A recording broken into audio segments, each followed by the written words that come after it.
Olá, boa noite, bem-vindos mais uma vez ao ABC das Mães dessa semana, essa semana do amor, né? Dia dos Namorados, um beijo aí para todos os casais apaixonados que assistem o ABC das Mães. Quero convidar todos vocês que me assistem aqui pela TV Mais ABC a seguirem as redes sociais do ABC das Mães. Tem o grupo no Facebook, tem fanpage, tem Instagram, gente, agora são 2. Tem o meu, que é o @CláudiaAloia, tudo junto, e tem o ABC das Mães Oficial. Lá vocês curtem memes maternos e aquela dica prática para o dia a dia aí da maternidade. Tem também canal do YouTube, enfim, uma infinidade, todo o conteúdo para vocês e toda quinta-feira aqui na TV, com reprise domingo à 13h. Quero aproveitar e agradecer o look de hoje, que é de uma loja parceira aí do ABC das Mães, que é a Show Moda. Olha que lindo esse look. Vocês acreditam que isso daqui é moletom, gente? Tanto a saia quanto a blusinha são moletom e dá para você usar separadamente as peças. Eu adorei, quero mandar um beijo para a Karina da Show, que sempre recebe aí as mamães do ABC das Mães com todo carinho. E sábado rola até brinquedoteca lá dentro da loja. Então você pode levar o seu filho, deixar ele se divertindo enquanto escolhe seus looks aí com descontos, tá bom? Agora, agradecer também a galera do Mamãe que Disse pelo cabelo, maquiagem. Juliana Germano, beijo também, olha, responsável pelas unhas aqui. Quem me acompanha nos stories no Instagram, viu que eu mudei aí as unhas semana passada, coloquei o gel transparente. Eu achei bem lindo, olha aqui, vou mostrar para essa câmera. Maravilhoso, arrasa, viu, Ju? Um beijo e parabéns pelo novo espaço para você. Agora vou contar o que vocês vão ver no programa de hoje. Olha, teremos Semana do Dia dos Namorados, né, minha gente? Então o Sérgio Sartori, que é empresário, vai vir aqui te ensinar a fazer harmonização de vinhos. Você sabe que vinho combina com o quê?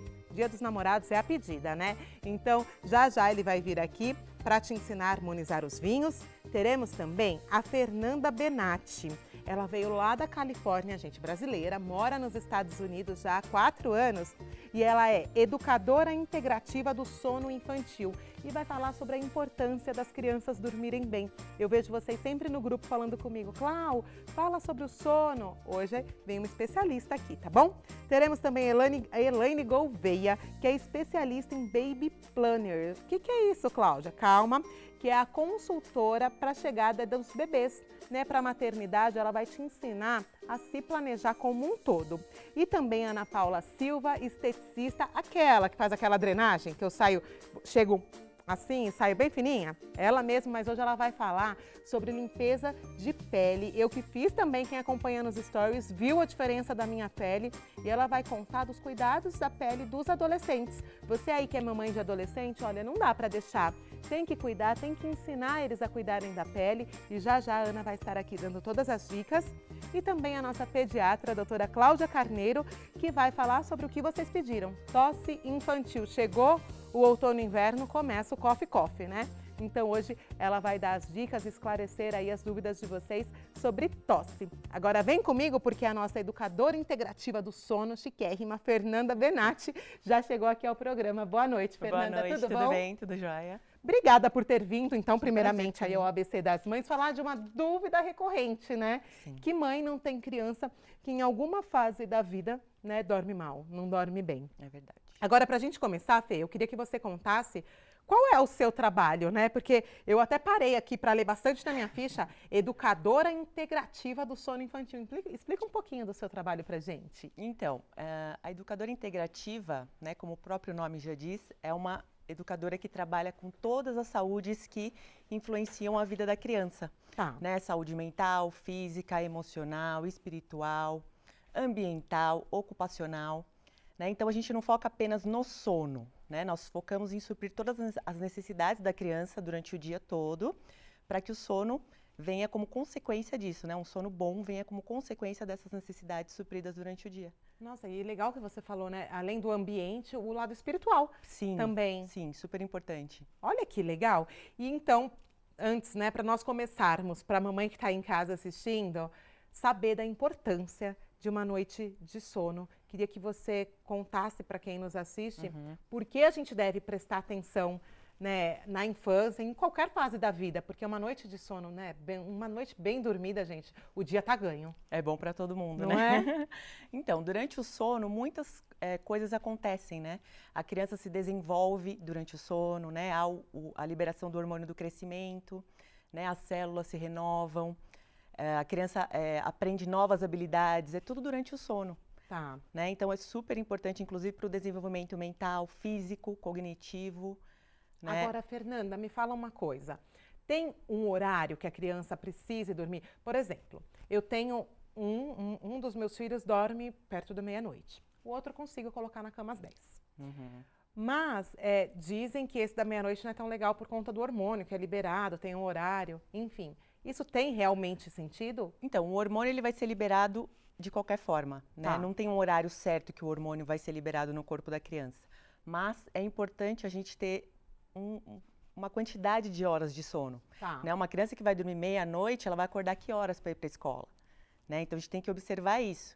Uma criança tem que dormir no mínimo 10 horas por noite. Né? Se ela vai dormir meia-noite, ela vai acordar que horas? Às 10 da manhã? Ou ela vai acordar às 7 para ir para a escola? Se for né? se ela conseguir acordar às 10, então ok. Ok, né? Mas assim, a gente prefere que a criança durma mais cedo, porque as primeiras horas da noite são as mais importantes, mais restauradoras para a criança. Entendi. Entende? É importante que no dia seguinte ela tenha um banho de sol, acorde cedo, né? Possa tomar o café da manhã. Quando a criança acorda muito tarde, né? Já acaba perto da hora do perdendo. almoço já. Exatamente. Às vezes tem que ir para a escola, né? Não dá tempo nem de, sei lá, sair para tomar um sol, passear, tomar um café da manhã, né? Então isso tudo é muito importante para a criança. Agora, Fernanda, e com relação às tecnologias?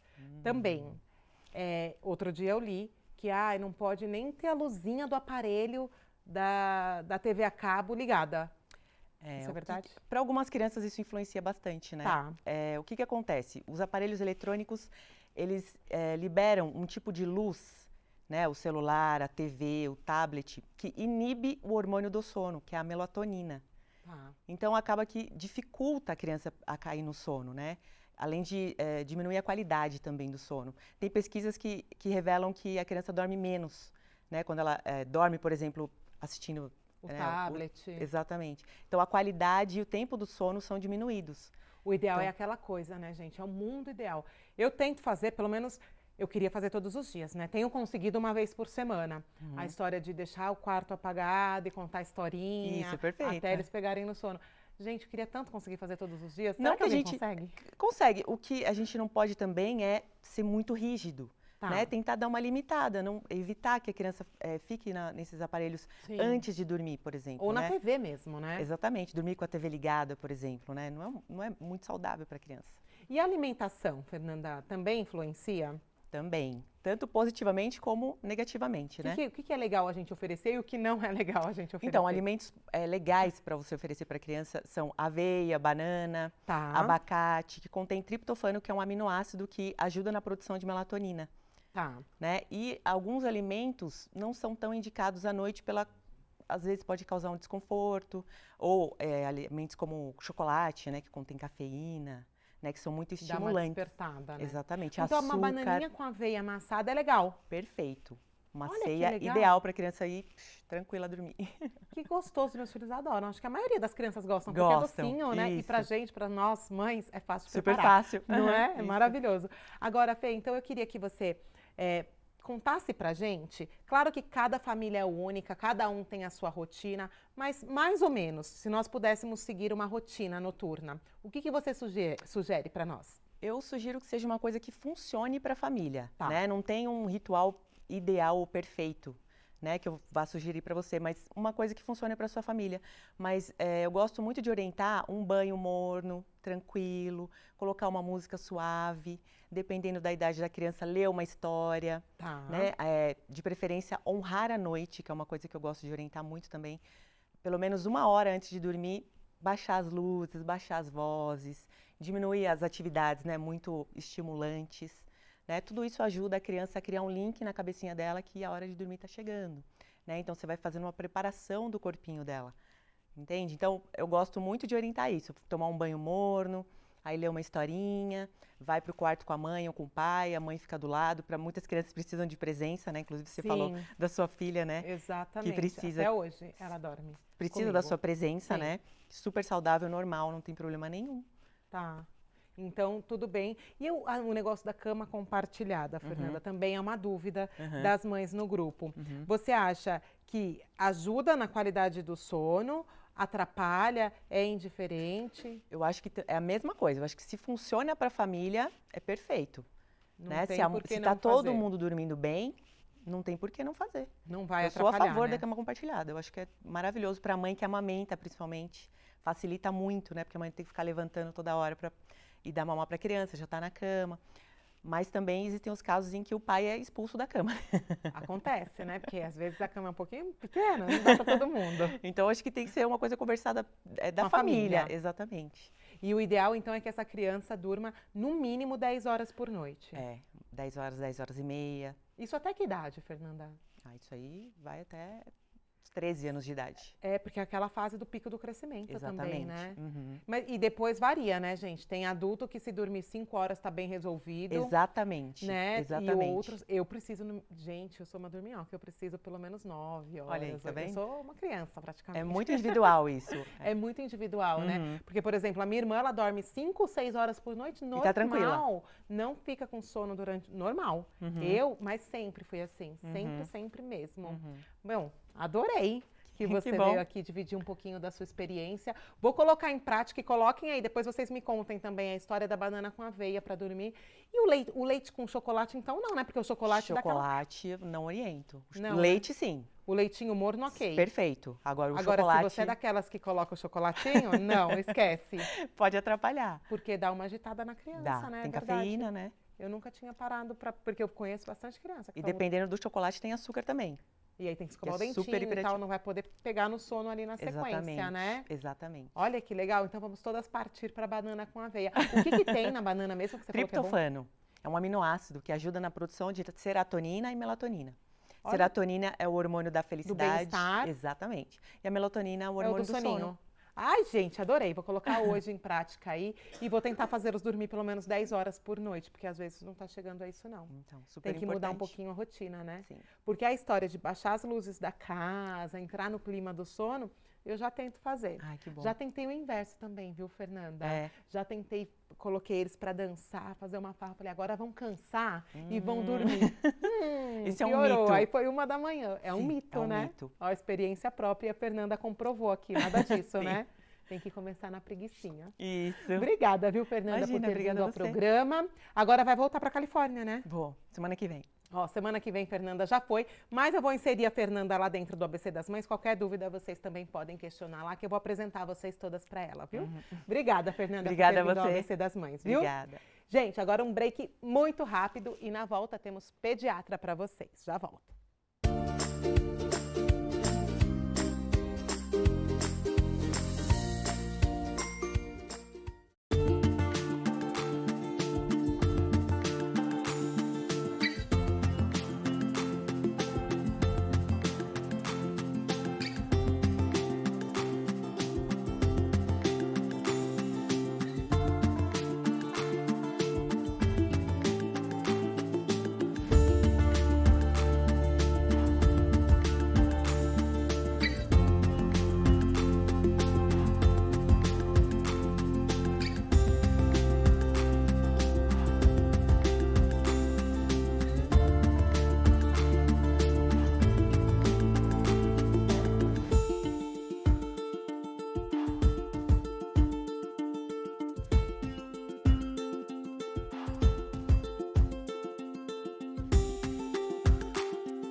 Quer saber por que o IASG é tão legal?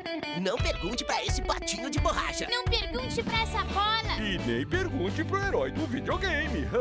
Pergunte para quem já faz IASG. Aqui os professores são super legais e manjam muito de inglês. Além das aulas, a gente se envolve em projetos globais e ajuda a mudar o mundo. Venha descobrir por que o IASG é a escola mais legal pra aprender. Fale com a gente, fale com o mundo. IASG, você cidadão do mundo.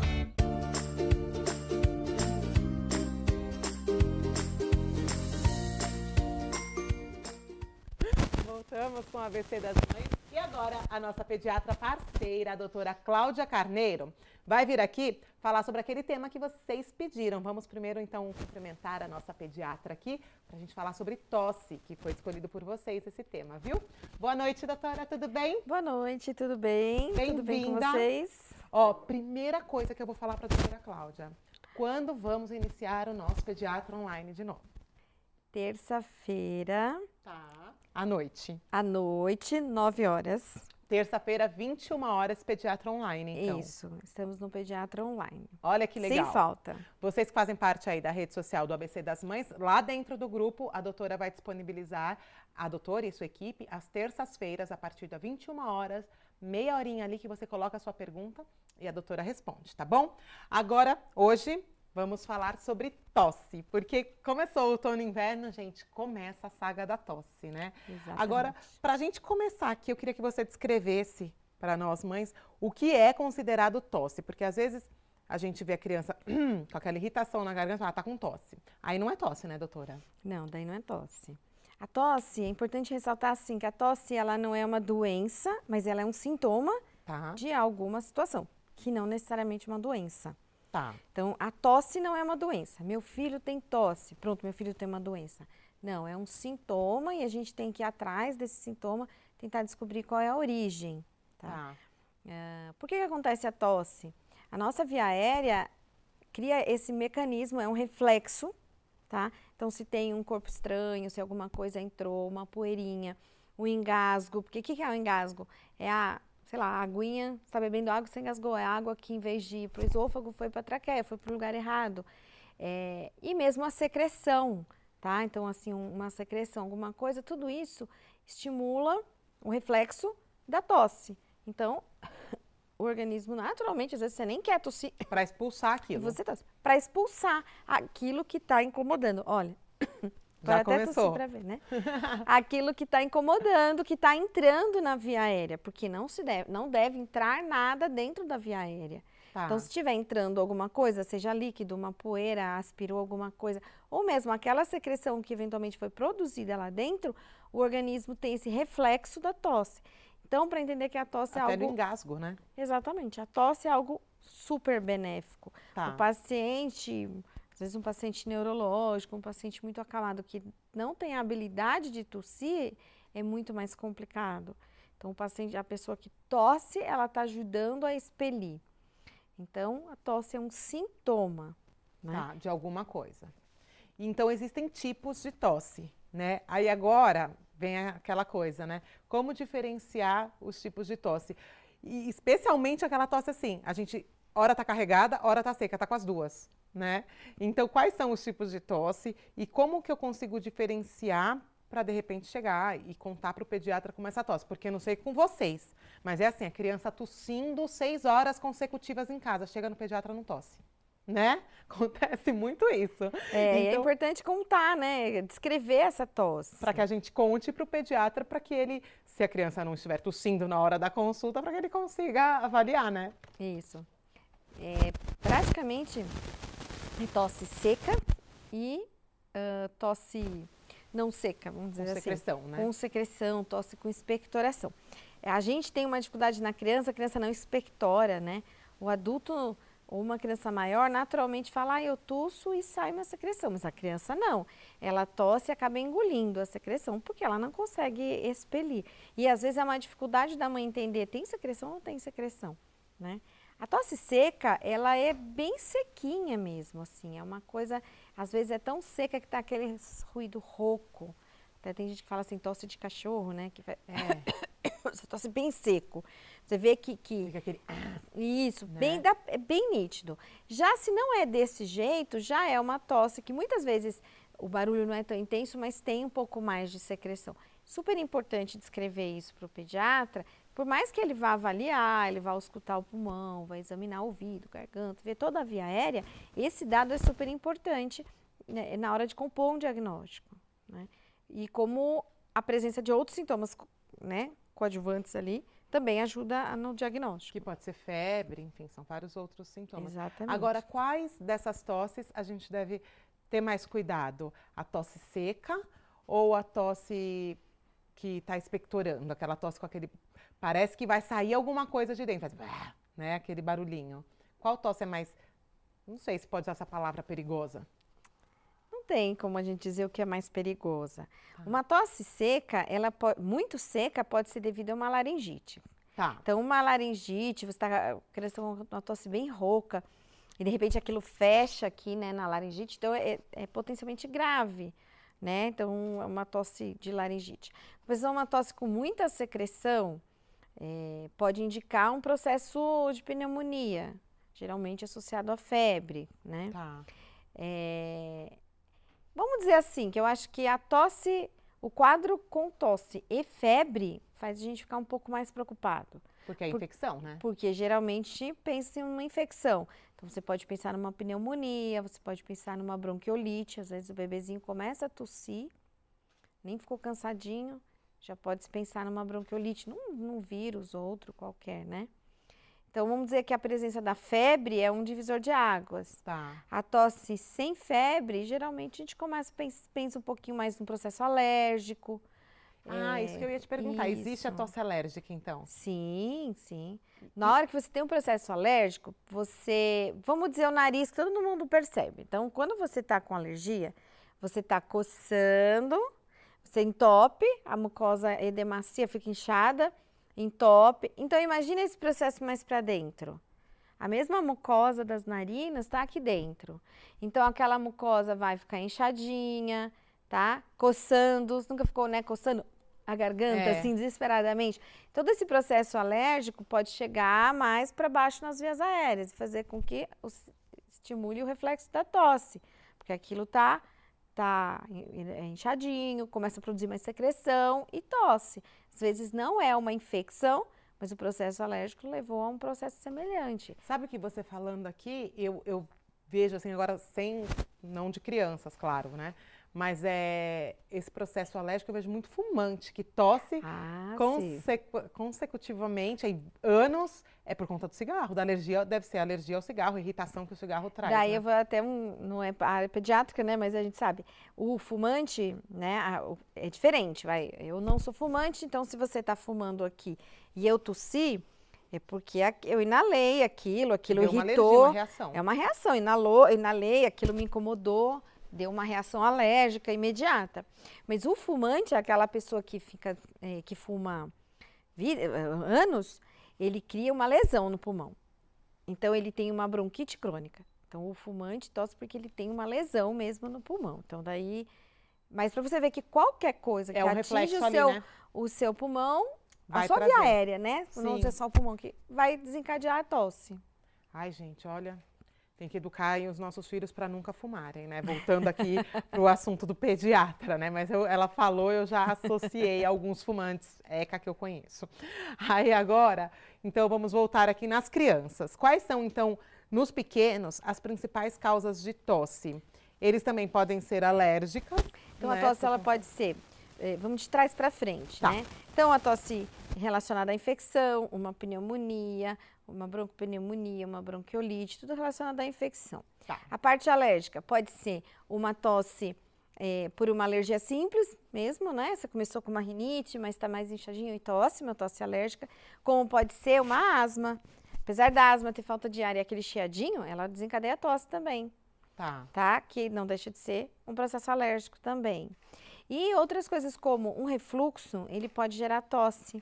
Às vezes, aquele refluxo mínimo que não percebe vir na boca, não vem a regurgitação, mas tem pouquinho. Então, como o esôfago que vai para o estômago e a traqueia são juntinhos assim, Pertinho ali. quando volta um pouquinho de conteúdo, né, que é o refluxo, ele irrita a traqueia e tosse crônica.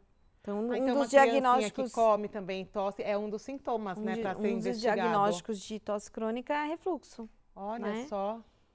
Gente, quanta coisa estamos aprendendo hoje sobre essa tosse, hein? Isso. Agora, parando para pensar aqui, pode continuar, doutora. Não, eu acho aqui. interessante não. Então, a gente, todo mundo entender o que é tosse, os quadros da tosse, porque às vezes eu vejo assim, a gente começa a tratar uma pneumonia, um quadro, olha, seu filho está doente, vai tomar um antibiótico. Então, Então você está tratando. E aí há uma ansiedade da mãe que no dia seguinte a tosse tem ido embora e a gente tem que explicar, não, a tosse ela é protetiva, ela está protegendo seu filho. Então talvez ela seja a última que vai embora, a febre vai embora primeiro, a infecção está indo embora, o catarro começa a melhorar e a tosse vai embora lá no final. E não preocupa a gente, talvez vocês observem isso, que o pediatra não fica tão ansioso assim com a tosse quanto a mãe, né? Então, aí agora é isso que eu queria te perguntar. A criança ficou com tosse, eu já vejo mãe falando, vou dar um xaropinho, ou mel. Vamos começar dos naturais, que elas falam muito, né? Da mel, da própolis, por conta da tosse. Ou o xarope, aí tem lá na farmácia, xarope para tosse seca e xarope expectorante. Eu tenho um pouco de medo, porque eu já conheço um pouco, né? Mas eu quero que a doutora fale de entrar com xarope, mesmo porque a tosse é protetiva, né? Como você falou aqui. Quais os cuidados que as mães devem tomar? Os xaropes naturais, eles não vão bloquear o reflexo da tosse, então não faz mal. Eles vão umidificar, melhorar a secreção, melhorar aquela, às vezes, a secura que você tem na via aérea. Agora, xaropes com medicamentos tem que ser extremamente bem indicados. Alguns medicamentos, eles podem inibir totalmente o reflexo da tosse. E aí você vai tossir menos quando deveria tossir mais. Entendi. Então, gente, não mediquem. Se vocês estiverem aí, se a criança estiver com tosse, enfim, dá xaropinho, que encontra na gôndola. Nossa, e não deveria, né, ter lá facilmente na gôndola da farmácia, ainda é colorido. Tem uns de cereja, de morango, né? Nossa, como deveria ser proibido isso, né? Ó, a doutora falando aqui, viu, gente? Então, assim, se forem os naturais, ok, o melzinho, o própolis, essa coisa toda. Agora, se entrar com o medicamento, é legal sempre questionar aí o seu pediatra, né? Agora, para a gente finalizar aqui, existe alguma forma de prevenir a tosse? Eu acho que não diria prevenir a tosse. A gente está prevenindo as situações. Sim. Gripes, resfriados, alergias, tal. Que é aquilo que a doutora... Vamos só, as 3 diquinhas lá. Em ambientes abertos, que a gente já sabe. Agora, vamos supor, seu filho começa... O tempo está seco, então já começa umidificar a via aérea, fazer inalação com soro, passar sorinho no nariz, evitar acúmulos de secreção na via aérea.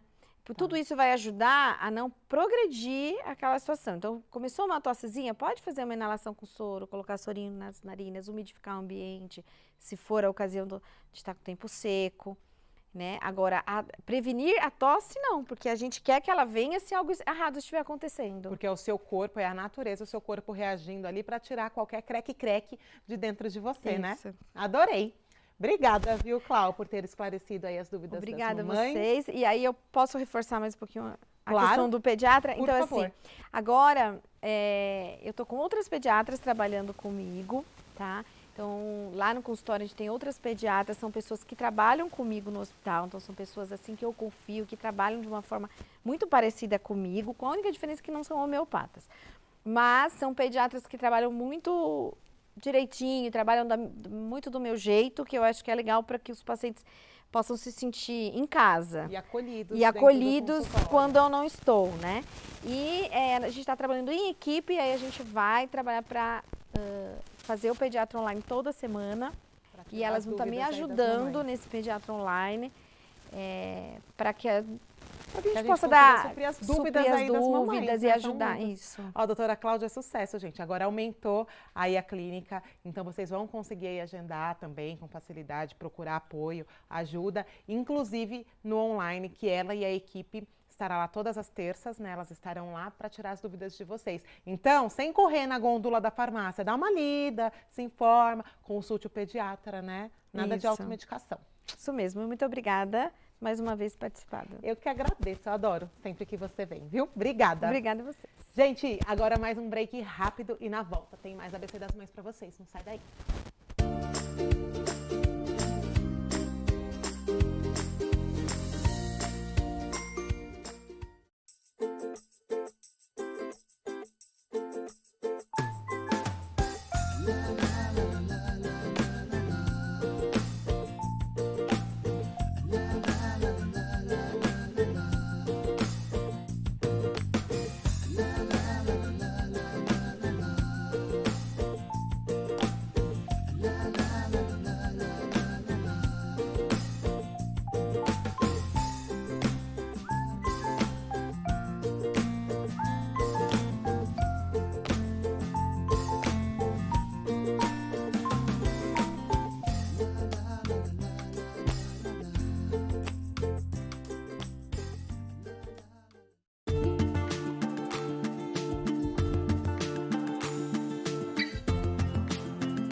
Voltamos agora para falar com você, que é mamãe de adolescente, ou você que gosta de cuidar da sua pele também.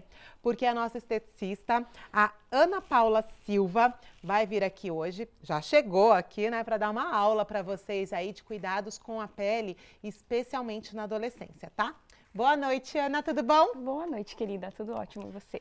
Tudo, obrigada por ter vindo. Olha, quem me acompanha nos stories viram, semana passada, a limpeza de pele que Dona Ana fez em mim. Gente, como sai coisa! Eu mostrei nos stories tudo que saiu, uma delícia. Mostrar aquelas coisinhas, não é? Foi um sucesso mesmo você ter mostrado. Não é? Muito bom. E pra gente ver quanta coisa, né? Quantas impurezas se acumulam na nossa pele, né? Sim, a nossa pele acumula muita sujeira. Tem que fazer uma limpeza ali direitinho, ainda mais na adolescência, que aí vem os hormônios, enfim, e a gente tem que ajudar e orientar aí os nossos filhos, que eles são tão jovens, né? Às vezes eles não sabem nem a forma de higienizar o rosto, né? Sim, Cláudia, sim.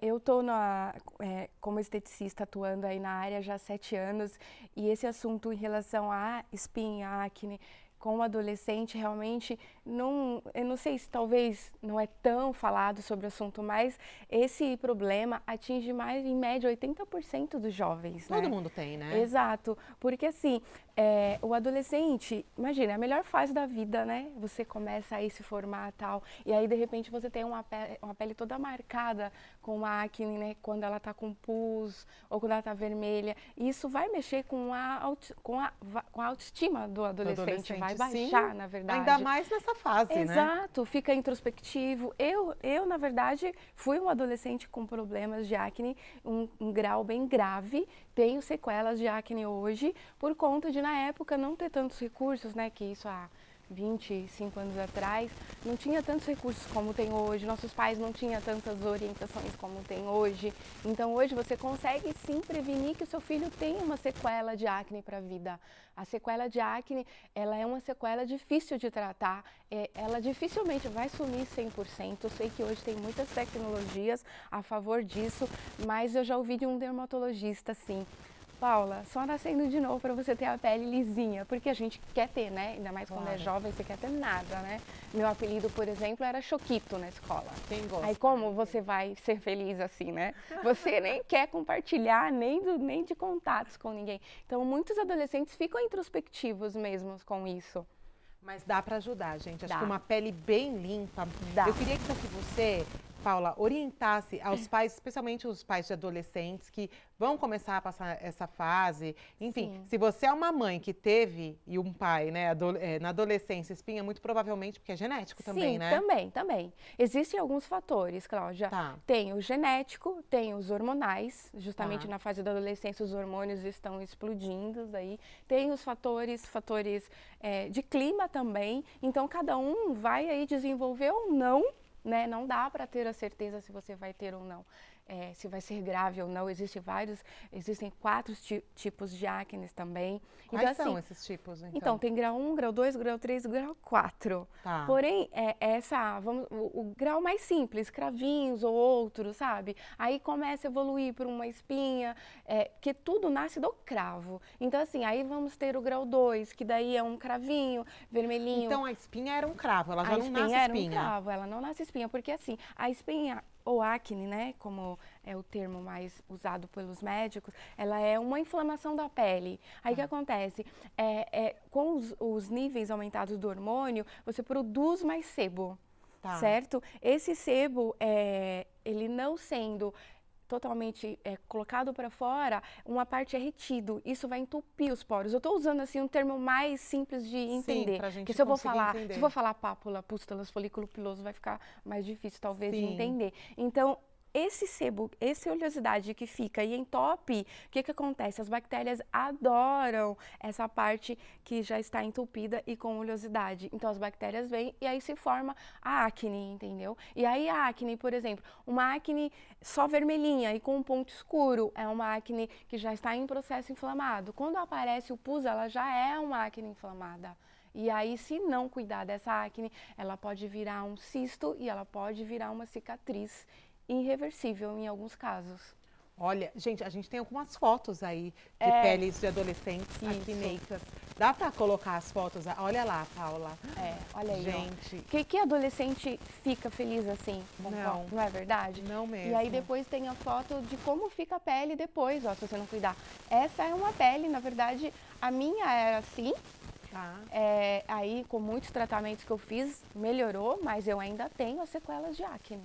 Porque fica mesmo, Fica né? mesmo, Cláudia. Por isso que eu oriento muitos pais quando vêm até mim. Claro que assim, a esteticista, ela consegue tratar uma acne, mas se essa acne é muito resistente e está persistindo, vai para um dermatologista, porque o dermatologista que vai conseguir indicar um medicamento, porque existe antibióticos e existe também anti-inflamatórios, via oral ou via pomada, creme, enfim. Mas a esteticista que acaba fazendo a limpeza de pele, entendeu? Então, assim, A importância dessa pele tá limpa, a né? importância, porque assim, a partir dos 12 anos, uma média, pode ser antes ou depois, começa realmente já uma produção de um cravinho ou um pontinho vermelho, é a partir dessa idade. Então, a mãe tem que estar alerta a isso sim, e no caso, se isso já começa a aumentar, vai no dermatologista, o dermatologista ou vai orientar algum sabonete específico ou vai numa esteticista de confiança, que também sabe realmente o que é realmente um cravo, o que é uma pele com cravo, como proceder a partir dali. Normalmente é um sabonete específico para uma pele oleosa, é um protetor solar em gel para uma pele oleosa, porque não pode usar nada que aumente essa oleosidade. E muitas perguntas que me fazem também, Cláudia, chocolate da acne, comer coisa oleosa da acne. Eu até estava falando com a próxima pessoa aí. Na verdade, Cláudia, não existe nada comprovado cientificamente que comer um chocolate dá acne. Mas, Paula, eu já ouvi isso. Eu comi chocolate e deu uma acne. Mas não é relacionado ao chocolate cientificamente. Porém, cuidar da alimentação vai ajudar em tudo, Sempre. Inclusive na sua No pele, geral, entendeu? né? Mas eu não posso, Tomar água, né? posso realmente falar para você, não, Cláudia, evita o chocolate que dá acne. Jamais se pode falar isso, porque realmente não existe na literatura, não existe cientificamente nada comprovado esse vínculo. De que o chocolate dê acne. Exatamente. Agora, Paula, eu acho que as mães de casa devem estar muito curiosas. Eu queria que você falasse, que quando você fala em limpeza de pele, as pessoas que nunca fizeram limpeza de pele com a Paula, vou falar com experiência própria, tá, gente? Pode pensar que, ai, dói, meu filho não vai conseguir fazer. Então, eu queria que você explicasse para quem está nos assistindo um pouquinho da sua limpeza, o que esse jovem, ou nós adultas, vamos encontrar lá de diferente na sua limpeza, no seu método, lá na Paula Silva. Sim. Então, a minha limpeza, eu faço ela com um equipamento de sucção, de pressão negativa e positiva.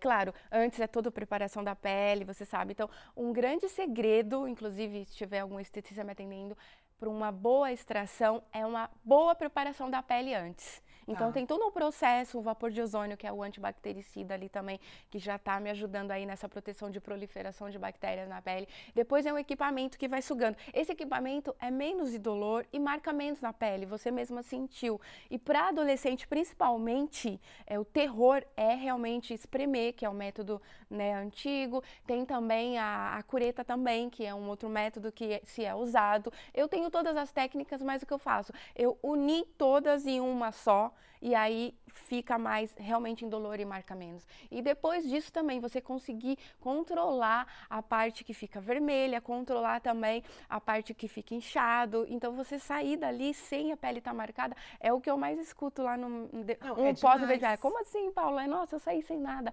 O meu protocolo é justamente para minimizar toda essa parte ruim da limpeza de pele. E, gente, mas quem me segue lá no Instagram, eu terminei a limpeza de pele. A primeira coisa que eu fiz foi fazer um story sem filtro. E ó, que a gente adora aqueles filtros, né? No Instagram. Mas eu falei, não, eu preciso fazer um sem para as pessoas verem. Primeiro, minha pele tava mais clara. E assim, aqueles pontinhos do nariz, sabe? Tinham saído tudo. E também, depois, na luz do dia, na calçada, eu não aguentei, fiz outros stories. Eu até te marquei. Porque aí eu, assim, na rua, que ninguém que passasse por mim falava que eu tinha acabado de sair de uma limpeza de pele. Mas jamais. Eu tinha evento à noite. Fui linda, lisinha, branquinha pro meu evento. Foi maravilhoso. Só um parêntese, Cláudia. Claro que você tem uma pele que não tem acne em processo inflamatório. Então, assim, gente, um adolescente, normalmente, ele já está num processo inflamatório. Já tá vermelhinho ali. Então, assim, a pele já não vai sair 100% não marcada. Mas esse processo de cicatrização demora em média de 2 a 3 dias para a pele já ficar sequinha. Então, assim, cada pele é avaliada individualmente, né? E de quanto em quanto tempo esse adolescente tem que fazer? Então, o que seria o ideal? O ideal é assim, Cláudia, vamos falar, uma pele como a sua, de 3 vezes no ano uma limpeza de pele, vai. Tá. Que é uma pele que não produz uma acne inflamada. Um adolescente que já tem muita produção de cravo, muita produção, eu sempre indico de 30 dias a 2 meses fazer uma limpeza. Tá. Mas isso é muito avaliado ali entre eu e verificar realmente a necessidade da pele. Mas em média, vai de 60 dias, é ideal fazer uma limpeza. Pelo menos de 2 em 2 meses. Mas eu tô falando de uma pele realmente como esse caso aí que eu te mostrei. Acneica, porque daí já com muita chega um oleosidade. tratamento. Uma pele que está produzindo cravo, você pode esperar aí 2, 3 meses. E aí faz a sua E limpeza. aí porque, faz. gente, E o dá uma controle em diferença. casa, né?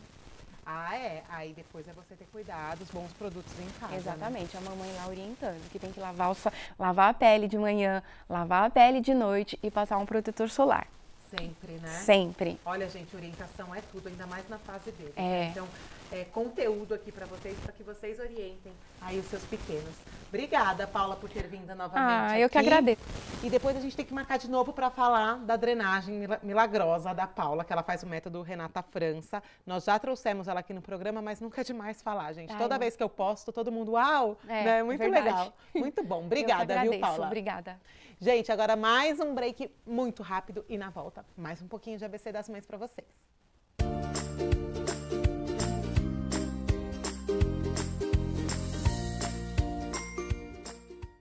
Quer saber por que o IASG é tão legal? Não pergunte pra esse patinho de borracha. Não pergunte pra essa bola. E nem pergunte pro herói do videogame. Pergunte para quem já faz IASG.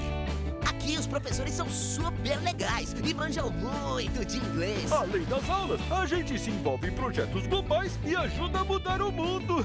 Venha descobrir por que o IASG é a escola mais legal pra aprender. Fale com a gente, fale com o mundo. IASG, você cidadão do mundo.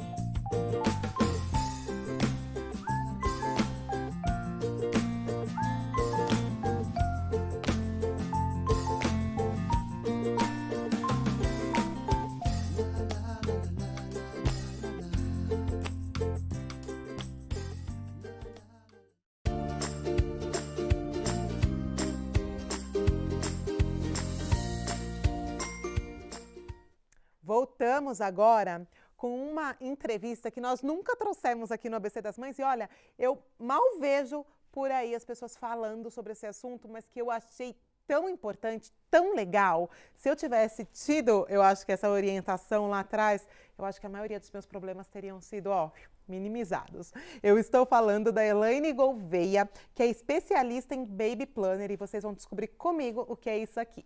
Boa noite, tudo bem? Boa noite, Cláudia, tudo jóia? Obrigada por ter vindo aí ao ABC das Mães. Agora, curiosidade, né? Entre todas, eu acho, que estão assistindo. O que é uma Baby Planner, Elaine?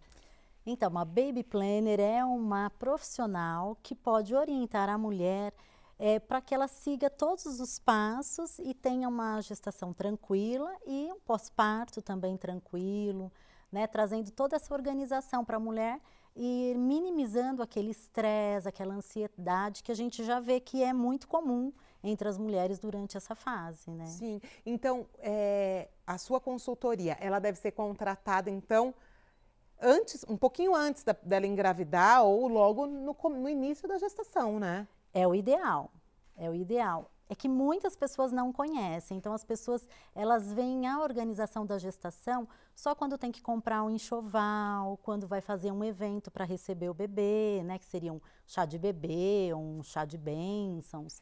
Um chá revelação. Um chá revelação. Tá em alta, né? Pois é, mas na verdade a gente pode entrar muito antes, né, ajudando na organização da rotina dessa mulher, sabendo se ela trabalha fora de casa, quantas horas ela trabalha, como é que está a saúde dela, indicando bons profissionais que possam ajudá-la nessa fase, para que ela tenha realmente tranquilidade, uma saúde bastante equilibrada e consiga, assim, aproveitar essa fase. Muitas mulheres não conseguem aproveitar, né? Então, dentro da consultoria de um baby planner, você consegue indicar os médicos, de repente uma consultora de sono, de amamentação, Sim. enfim, e organizar a agenda dessa mulher. Vamos pensar numa executiva, numa empresária, né? Que acho que ainda mais uma mãe de primeira viagem, né, Elaine? Eu acho que é ali onde existe a maior dificuldade, né? É a maior dificuldade, né? Porque assim, a pessoa, ela tem uma vida hoje, e essa vida a gente sabe, como mães, né? Eu sou mãe de duas, você também, né? Sim. A gente sabe que a nossa vida muda completamente. Totalmente. E assim, como é que a gente imagina uma coisa, mas a gente não sabe, só na prática, só no dia a dia que a gente vai saber. Então assim, quando a gente tem uma profissional que consiga nos guiar, olha, para tudo que a gente precisa fazer e para ter essa calma e ir recebendo essas informações e se conectar com a maternidade, né? Eu acho que assim, as mulheres hoje trabalham muito e o que eu tenho sentido é que às vezes quando está perto do bebê nascer, elas estão assim, ai, eu tenho que fazer muitas coisas ainda, deixei de fazer algumas coisas, o que eu faço, como é que vai ser agora com o bebê? E com a organização, a gente vai fazendo tudo aos pouquinhos e ela vai se preparando. Você sabe, que nas 4 primeiras semanas organiza isso, faz tal exame. Exatamente. Segundo trimestre, você tem que começar a arrumar mais ou menos isso? É isso? Sim. Ou é individual? Não, depende. na verdade, vai ser é sempre personalizado, de acordo com a rotina da pessoa, porque eu vou levar em conta o quê? Se essa mulher ela trabalha só em casa, se ela trabalha fora. Quantas horas ela trabalha hoje por dia? Hoje, né, assim, ela acabou de ficar grávida, descobriu agora. Ela fazia atividade física ou não? Tá. Né, porque isso é muito importante também durante a gestação. Então, tudo com acompanhamento médico, tudo com o médico dela, né, obstetra, todo acompanhamento, porque isso é fundamental. Mas a gente vai orientando para que ela consiga ter uma gestação bem tranquila e aproveitar, eu digo assim, ela curtir realmente essa gestação. E aí a gente vai falar, inclusive, nessa consultoria, prepará-la para o pós-parto. Por exemplo, é muito importante ela saber, hoje, o plano de saúde dela, né, se ela tem um plano de saúde, esse plano hoje, ele cobre o parto, ela vai fazer um parto particular, tudo isso são coisas que ela tem que planejar, não pode deixar para a última hora. Sim. Né? Inclusive, por exemplo, depois, o que ela, aos pouquinhos ela vai pensando, por exemplo, eu vou ter um bebê, eu desejo levar esse bebê para um berçário, eu vou contratar uma babá, ou eu vou deixar em casa com alguém. Ela tem que já se organizar, né? E pensar o que ela vai fazer depois. Porque tudo isso vai influenciar, por exemplo, na quantidade de itens que ela vai precisar comprar para o enxoval. E nisso você também auxilia? Também. Quantas fraldas P, quantas fraldas Z? É a maior dúvida, Sim, né, das mães também. Sim. Até porque quando a gente fala de enxoval, as pessoas falam, mas tem muitas listas prontas na internet. Mas tem mesmo. Mas aquela não é a sua lista, porque a gente vai levar em consideração a sua rotina, a sua rotina. Então, se esse bebê ele vai para o berçário, são 6 trocas que a gente manda por dia. Se a gente não tiver uma funcionária para lavar, ou se a mamãe, né, não vai conseguir lavar diariamente, ela precisa ter mais itens. Esse bebê ele vai nascer no inverno ou no verão, né? Tudo isso a gente vai avaliar para minimizar os erros, né? Porque a gente vê que, às vezes, as pessoas compram coisas demais e não chegam nem a usar, nem uma vez. E o barato, né? E às vezes, assim, você quer economizar em alguma coisa, ou não fazer um enxoval, não se organizar para fazer um enxoval, você termina gastando 2 vezes mais, depois nem usa. Tem quantas mães, pode comentar aqui, não teve peça que nunca usou, só lavou, porque a gente lava, né, para colocar lá na cômoda do bebê e não usou. Né? Muitas, acontece muito isso, né? É comum você ver isso também, não é? Muito, muito comum. As pessoas falarem, nossa, eu comprei esse, foi super caro, mas usou uma vez só. Exato. E às vezes, quando ganhou, porque ela comprou, e aí as pessoas... Isso que a gente, por exemplo, quando a gente já planeja. Você deseja fazer um evento para receber esse bebê? Por exemplo, o chá de revelação é lá no comecinho, né? E aí ganha já alguns presentes. Mas, por exemplo, o chá de bebê. Quantas pessoas você vai convidar? É uma família grande? É uma família pequena? Normalmente as pessoas presenteiam, né? Tudo isso a gente vai levar em consideração para que ela não tenha depois muita coisa que ela não vai usar. Sim, porque né? termina virando desperdício, né? Inclusive a data aí para o chá, né? A gente pensa lá na semana, mais ou menos 31 semanas, para que ela veja tudo, separe, faça a lavagem dessas roupinhas, para a gente partir para a organização dessas roupinhas no quarto do bebê. Ó, gente, essa história de organização das roupinhas no quarto, no meu segundo, eu fui terminar de lavar, eu já estava de 40 semanas. Ainda bem que ele nasceu com quase 42. Assim, se fosse o normal, a maioria dos bebês nascem entre 38, 39 semanas, mesmo, né? Já teria nascido, eu não teria roupa para levar para a maternidade. Muito provavelmente, porque eu fui deixando para depois, e aí quando eu vi já tinha passado. Ainda mais no segundo que você dá uma relaxada, aí que passa mesmo, né, a coisa. Então tem que se organizar, porque eu corri um sério risco ali, né? Pois é, Imagina, é mesmo. Né, acontece alguma coisa, tô sem as roupas lá. Bom, claro que aí nessas horas a avó vai a força-tarefa lá em casa, lavar tudo, passar. Mas é legal você deixar tudo preparado, tudo organizado e conseguir economizar, que eu acho que é o principal do planejamento, né? Você organizar o seu tempo para lá na frente você não encontrar tantos problemas e a economia que isso pode trazer, né? Sim, com certeza, porque assim, a gente vê as mulheres comprando assim, muitas coisas. Ai, por que você comprou isso? Ah, não sei, eu comprei porque eu vi que uma pessoa comprou. Às vezes a gente não sabe, as pessoas não sabem nem para quê, né? E às vezes a gente vê também muita coisa e fala, ai, poxa, uma cadeirinha para isso, isso para aquilo. Ah, então a pessoa quer comprar, é o primeiro filho, ela não entende, ela fala, então eu compro. É importante? Eu compro. E aí depois, quando ela vai para o dia a dia, ela fala, nossa, não teve... Nem precisava, né? Não teve utilidade. Então, assim, quando a gente tem uma pessoa para acompanhar, para orientar, é uma economia, assim, que a gente não dá para nem se a gente for colocar no lápis, você fala, nossa... Ainda bem que eu te chamei, né? É. E hoje em dia, muitas mães têm usado o seu serviço? Tem usado, tem aumentado. Na verdade, as pessoas não conhecem muito. Né? E essa consultoria, você é presencial ou online ou os dois? Então, eu faço os dois. Tá. Né? É legal, mas, assim, né? Otimiza. Sim, a gente faz os dois. Mas, na verdade, o contato pessoal, né? Esse contato, a gente presencialmente conversar, é muito diferente. Porque uma das questões das gestantes é ter alguém para ouvir, né? Para ela você entender aquela rotina, aquela família que vai se formar, né? Exatamente. E hoje a gente tem mulheres que, por exemplo, engravidam, o marido trabalha muito, trabalha às vezes fora, então viaja muito. E aí quando vem, não dá para falar todas as dúvidas que surgem, né? Que a gente sabe que surge muita coisa, fica o dia inteiro você fica pensando nisso. Sempre vem né? uma dúvida. Então, até em questão de organização, o que eu digo para as mulheres, né? Tá gestante, começa a ter essas dúvidas, vai anotando, anota tudo. Tira ou com a sua baby planner ou com o seu ginecologista, obstetra, enfim, alguém vai te ajudar, alguém capacitado ali para te ajudar, né? E o importante de anotar é porque senão depois você chega na consulta e não lembra mais. Já aconteceu comigo isso também. Depois, anotem, gente, porque você acha que você vai lembrar e cabeça de grávida, né? A gente, gente, eu grávida, sabe o que eu fiz? Eu trabalhava na época numa agência. Fui embora, cheguei em casa, aí eu fui abrir a porta de casa, eu falei, ué, tô sem bolsa. Eu saí sem minha bolsa, só com a chave do carro, fui embora. Deixei minha bolsa, documento, tudo. E eu trabalhava longe, tipo 20 quilômetros longe. E aí eu pensei, gente, imagina se tivesse acontecido qualquer coisa, se meu marido não estivesse chegando em casa para abrir a porta. E a vergonha de chegar no outro dia no trabalho, o pessoal, Cláudia, você esqueceu sua bolsa? Falei, não, gente, deixei aí, fui embora com outra bolsa. Imagina, não esqueci, não, tá tudo bem.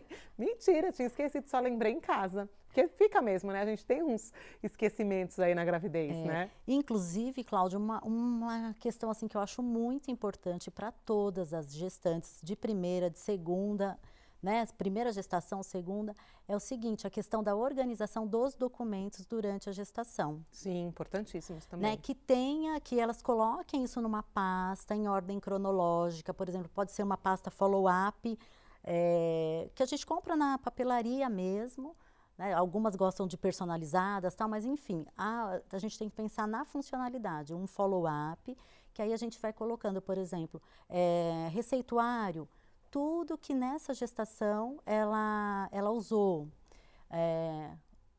os exames de sangue todos que ela fez. Até os documentos para levar para a maternidade, para o registro da criança depois, né? Tudo em ordem cronológica, as ultrassons, Primeiro trimestre, segundo trimestre. Boa dica essa. Então, porque depois, em qualquer intercorrência que ela tiver, pega essa pasta e o médico analisa e vê qual é o histórico dela. Perfeito. Né? Ai, gente, muitas coisas aí para serem analisadas. Os contatos da Elaine já passaram aqui para vocês. Eu quero te agradecer, Elaine, pela sua entrevista. Obrigada, queria ter te conhecido há 7 anos atrás. Ah. Obrigada, viu, por ter vindo e esclarecido aí um pouco mais sobre planejamento aí para as mamães, viu? Obrigada. Eu que agradeço a oportunidade, espero ter contribuído, né, para as mamães que estão aí grávidas. Obrigada mais uma vez, viu? Gente, agora mais um break super rápido e na volta vamos aprender sobre harmonização de vinhos. Ontem foi Dia dos Namorados, ainda dá tempo de preparar aquele jantarzinho hoje, um vinhozinho, já já eu volto.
Quer saber por que o IASG é tão legal?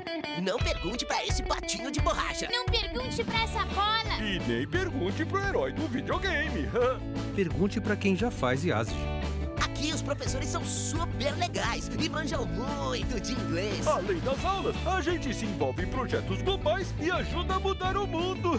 Venha descobrir por que o IASG é a escola mais legal pra aprender.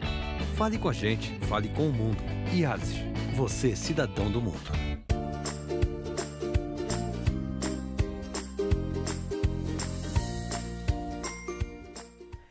Voltamos aqui com o ABC das Mães e eu vou receber o Sérgio Sartori, que é empresário, e ele veio falar com você aí, olha, se ontem foi Dia dos Namorados, se não rolou aquele jantar, semana do Dia dos Namorados, o ano inteiro, dá para você namorar com um bom vinho. E é o que ele veio ensinar a gente hoje aqui. Boa noite, obrigada por ter vindo ao ABC das Mães, viu? Agradeço o convite, muito e, prazer. Eu estou bem feliz, porque antes de nós começarmos aqui a entrevista, eu estava conversando com o Sérgio, ele perguntou, você é apreciadora de vinhos e tal? Eu falei, olha, sempre tomei vinho, mas eu tenho preferência pelo vinho seco e tal. Eu não conheço muito de vinhos, mas eu gosto de vinho seco, vinho. Ele, você já está um estágio ali acima, né? Porque, na verdade, o vinho, para você sentir todo o paladar, aquele vinho docinho que a gente encontra aí, é bem o início, né? Principalmente para a mulher. E a maioria das mulheres gostam, né, de vinho doce, suave, que falam, né? É isso, exatamente. A palavra suave, doce e amável, ela é muito usada em cada vinho. As mulheres realmente são bastante apreciadoras dessa linha de vinhos, apesar que a gente tem muitos clientes que também apreciam.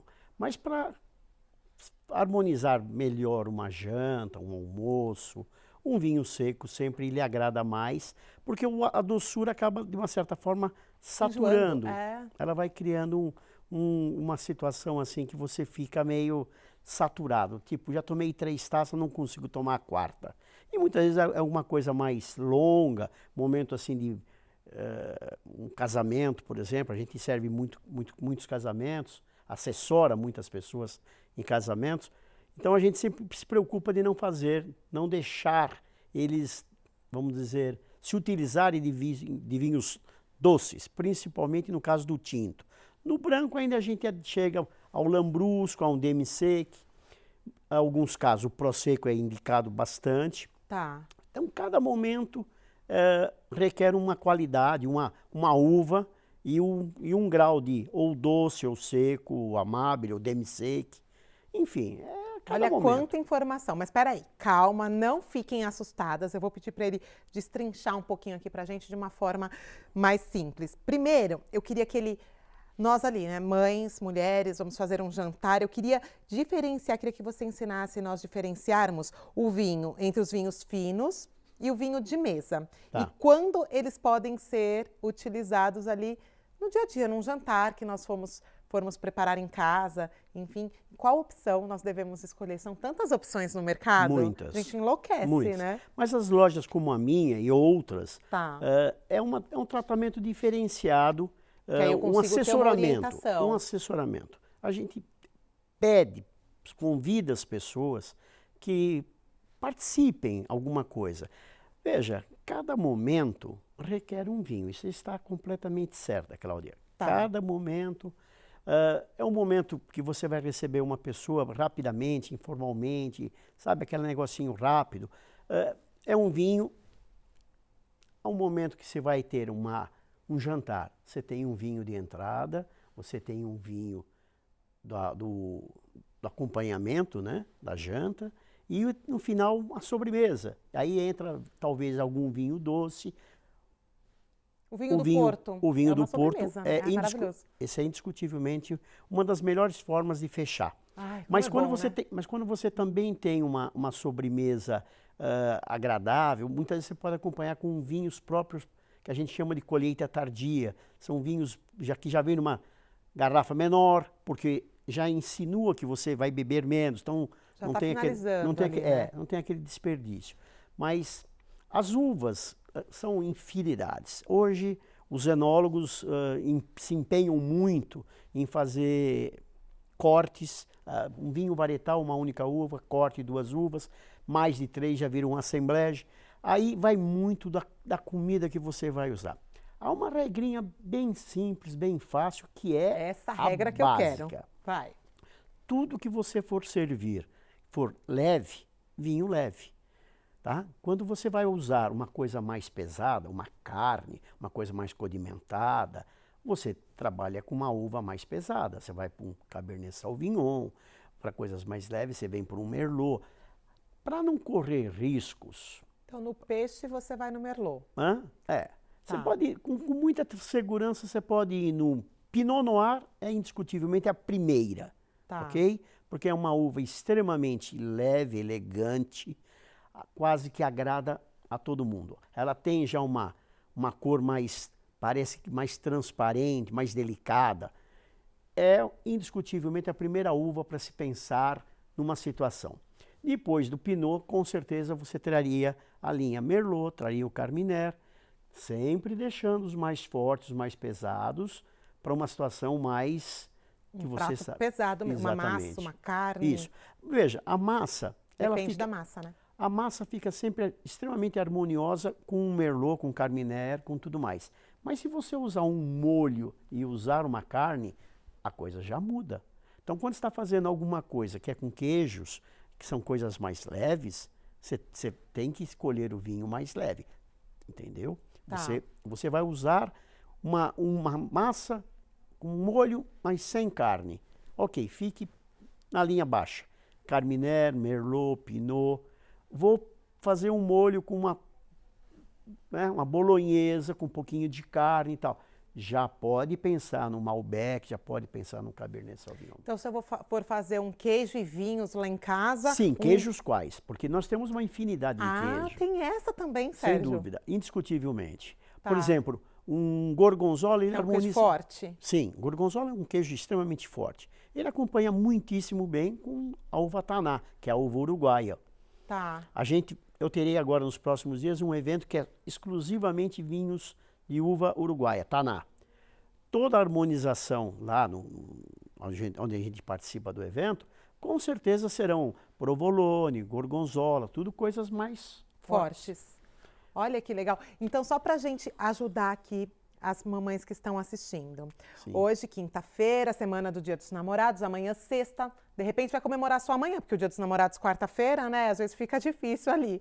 Então, se ela for preparar um jantar que envolva uma carne vermelha, um risoto, uma massa, qual tipo de vinho que ela deve procurar, por exemplo, na loja?